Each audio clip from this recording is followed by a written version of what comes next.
We had a lot of interesting comments on the last episode.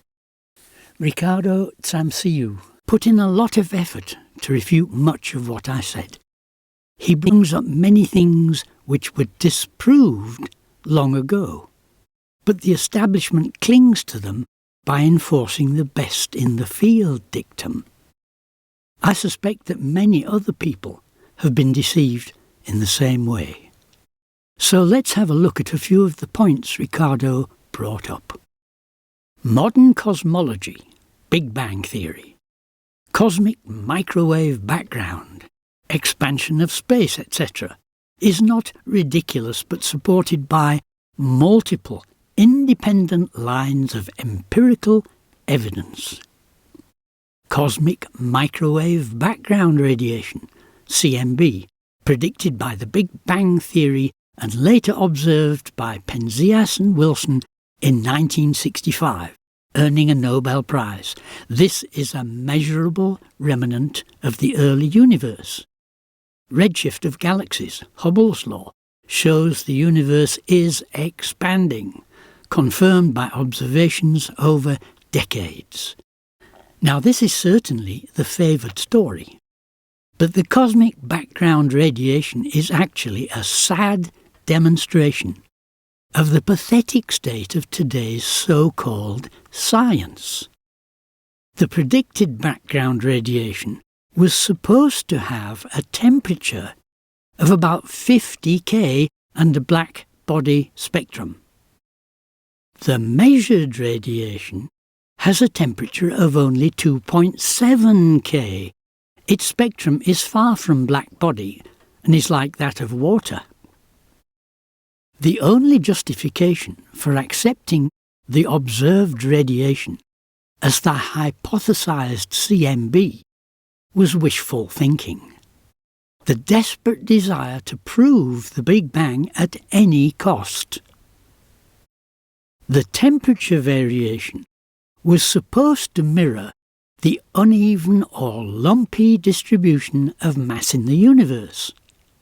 Instead, it was uniform to a few 10,000ths of a degree. A totally unknown and unjustified process called inflation was invented, in which the early universe expanded at billions of times the speed of light. It then suddenly slowed to below the speed of light, all in a tiny fraction of a second.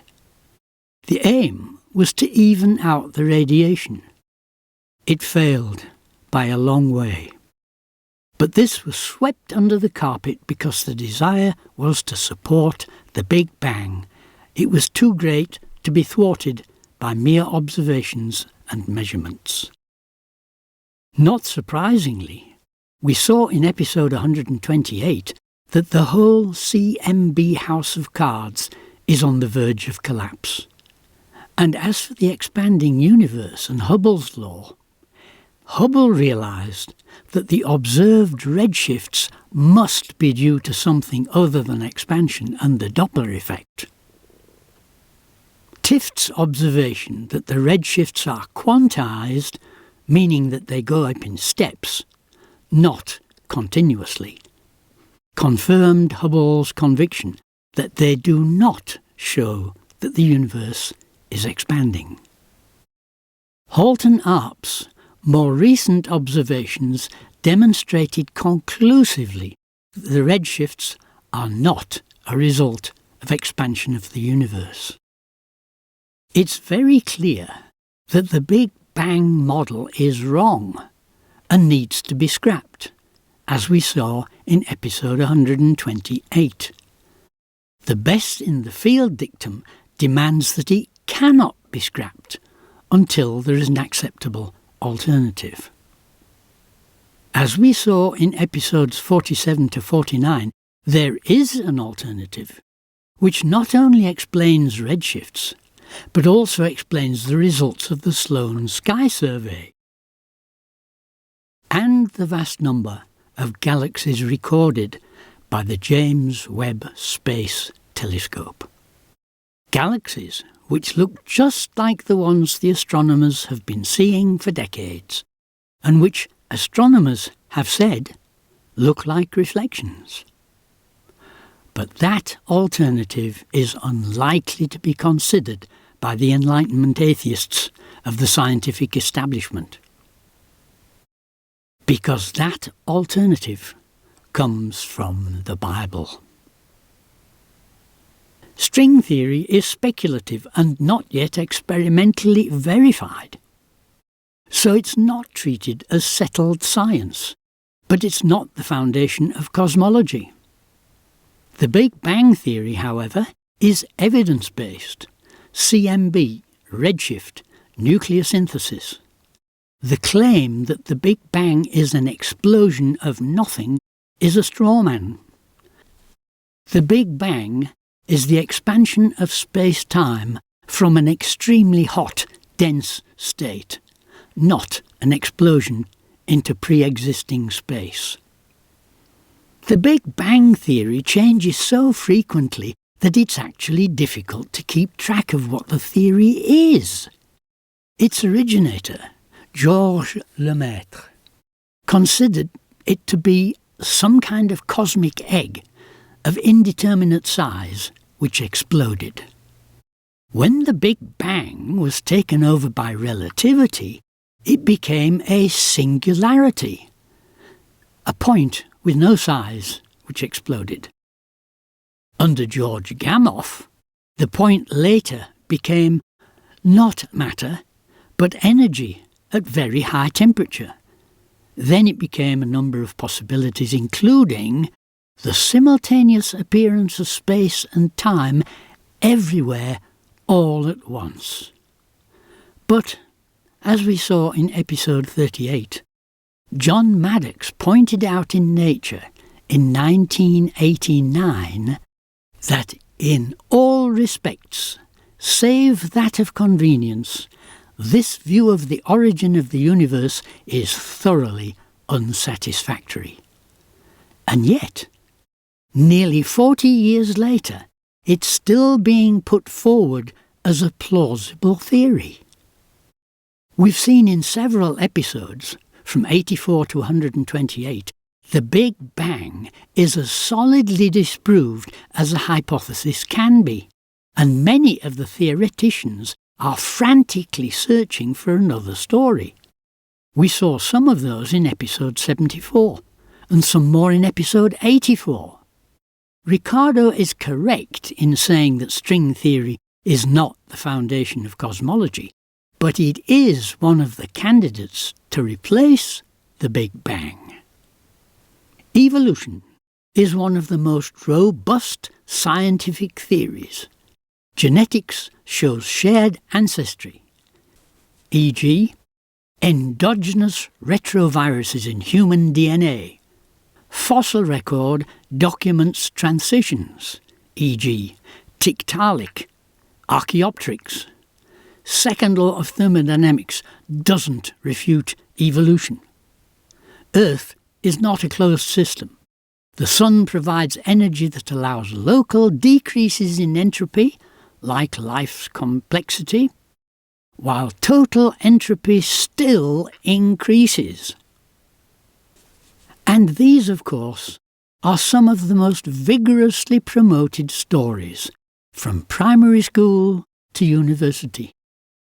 But far from being robust, evolution is so fragile that law professor Philip Johnson from University of California, Berkeley, pointed out there is not one argument for evolution which would stand up in a court of law.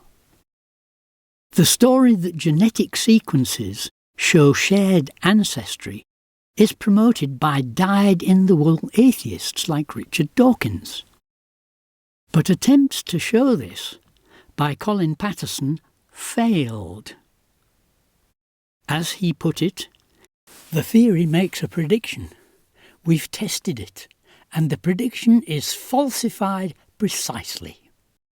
In Evolution, A Theory in Crisis, Michael Denton, Senior Research Fellow at Otago University, pointed out that evolution is not supported by evidence but is opposed by plenty of it.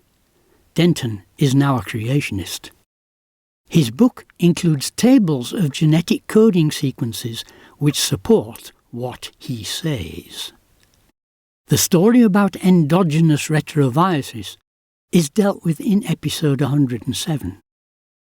It's only convincing for those who really want to be convinced.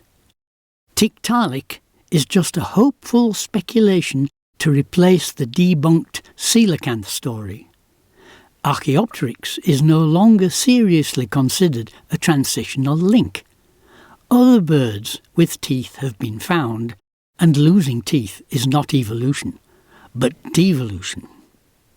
The second law of thermodynamics is probably the best authenticated law of science. In any natural process left to itself, entropy or disorder increases but never decreases. The claim by evolutionists that it does not apply to open systems is unsupportable. They claim, as Ricardo does, that sunlight can build order all by itself. But without a program to control the sun's energy, it just creates more disorder. As the famous evolutionist George Gaylord Simpson pointed out decades ago, the simple expenditure of energy is not sufficient to develop and maintain order. A bull in a china shop performs work, but he neither creates nor maintains organisation. The work needed is particular work. It must follow specifications. It requires information on how to proceed. Ilya Prigozhin tried for years to find some situation where the second law does not apply in an attempt to give evolution some chance of being plausible. His best attempt was trying to show that it did not apply to systems kept far from equilibrium. But this was a failure, because more entropy was involved in keeping the system far from equilibrium than was saved in the process he was experimenting with. Professor John Ross of Stanford University, an expert on the second law, wrote, "The second law applies equally well to open systems. Like many other scientists who know something about thermodynamics, he is disturbed by the evolutionists talking nonsense about the second law. Science is self-correcting. Theories are discarded or modified when evidence demands it, e.g. geocentrism, phlogiston, Newton's mechanics giving way to relativity. Peer review, replication studies, and observation-driven predictions are core to modern science."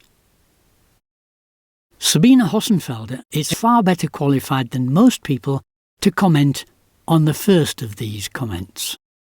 This is a typical academia story that illustrates so well what's wrong with the foundations of physics, is that we're endlessly arguing about the same irrelevant questions. This is why physics is dying. But it's so frustrating to see that this is still going on. They're still discussing the same nonsense as 20 years ago. Everyone who works on this just repeats arguments that they all know to be wrong to keep the money coming. Because let's be real, these people sit on cozy tax-paid positions with no other task than producing useless papers that no one understands and therefore no one dares criticize. But the fact is, this so-called research has been going on for 4 decades, and what's come out of it besides papers? Nothing. Nada. Niente. It hasn't taught us anything about nature whatsoever. If you look at the archive and check what people in Luke quantum gravity work on these days, it's basically still the same stuff they did 20 years ago. History repeating. No self-correction. No progress. This isn't how science works. It's never worked that way. I don't know how it ever became accepted that inventing some maths and insisting it's real counts as theoretical physics. It's insane. So much for Ricardo's science is self-correcting.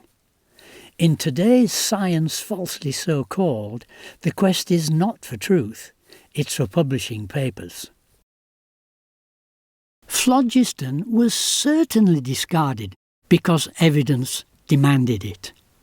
But geocentrism was discarded for Enlightenment reasons.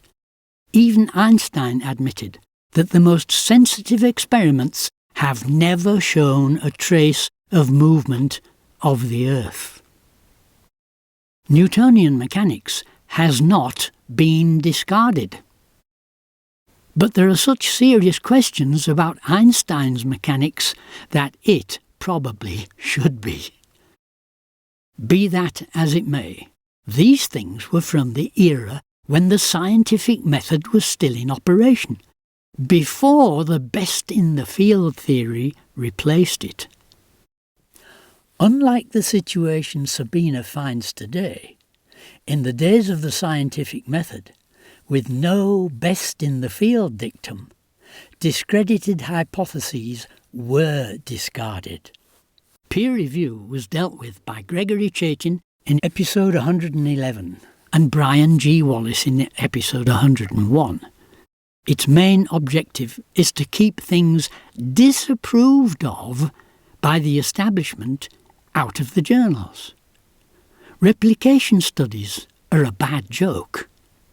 In episode 110, we saw that science publication is so full of fraudulent papers that it's no longer possible for a scientist to try to build on a paper's data without redoing all the work claimed in the paper. The situation got so bad that huge numbers of academics staged a protest against the fake information in the scientific journals. The vast majority of those who tried to replicate the results in science papers got totally different results. Why? Well, the referees are there primarily to keep the truth the establishment does not want you to know out of their journals, not to check the genuineness of the papers they publish. Hoyle was never denied a Nobel Prize for his design beliefs. Professor Sir Fred Hoyle was convinced by his work on nuclear synthesis that the carbon atom had to be a very special element, with unusual energy levels which, till then, had remained undetected. He devised an experiment to test his hypothesis and went to the Caltech Linear Accelerator where William Fowler was in charge. Hoyle asked him to perform the experiment. Fowler refused, saying it was not possible that the carbon atom could behave as Hoyle predicted. Hoyle kept pestering Fowler until eventually he unwillingly agreed to do the experiment. He was amazed to find that Hoyle was right. This discovery was so important that it had to receive a Nobel Prize. The prize was awarded in 1983, but not to Hoyle, who by then had blotted his copybook by demonstrating that evolution was mathematically impossible and declaring that physics, chemistry and biology showed the input of a super-intellect. Hoyle was completely cancelled and the Nobel Prize was given to Fowler, who publicly acknowledged that it should have gone to Hoyle. I think that most of the stories Ricardo presented are not true, even though they are the standard stuff put out by the establishment and taught as fact from junior school to universities. Behold, thou desirest truth in the inward parts, and in the hidden part thou shalt make me to know wisdom. O send thy light and thy truth, let them lead me. Thank you for joining me for this episode. If you enjoyed it, please like, subscribe and press the bell so that you'll be notified as I release new movies. If you'd like to support this project, you're welcome to do so through Patreon. Find a link on my channel banner and in the description below.